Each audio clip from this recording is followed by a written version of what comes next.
देखो, ट्रम्प जब इंडिया से डील करना चाहते थे तो उसकी सबसे बड़ी डिमांड थी कि इंडिया अपना एग्रीकल्चर मार्केट अमेरिका के लिए खोल दे, यानी यूएस का गेहूं, मक्का, सोयाबीन, बादाम, सेब और डेयरी प्रोडक्ट्स इंडिया खरीदे और सबसे important genetically modified food crops को मंजूरी दे। लेकिन इंडिया ने साफ मना कर दिया, यह 4 रीजन की वजह से। पहला रीजन था फार्मर कंपटीशन। अमेरिका में बहुत बड़े किसान होते हैं, लेकिन इंडिया में 85% किसान स्मॉल या मार्जिनल खेती वाले हैं, जिसके पास 1 से 2 एकड़ जमीन है और उसकी फार्मिंग भी मौसम पर डिपेंड है। अगर अमेरिकन एग्रीकल्चर खुल जाता तो इंडियन किसान कंपटीशन में टिक ही नहीं पाता। दूसरा रीजन है फूड सिक्योरिटी का खतरा।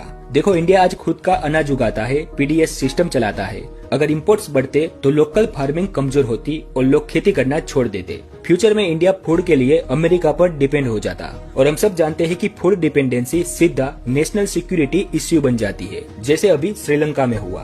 फिर तीसरा रीजन है जीएम क्रॉप्स का रिस्क। देखो, अमेरिका में जीएम क्रॉप्स नॉर्मल है, लेकिन इंडिया में जीएम फूड क्रॉप्स पर बैन लगा हुआ है। चौथा और आखिरी रीजन है डेयरी सेक्टर।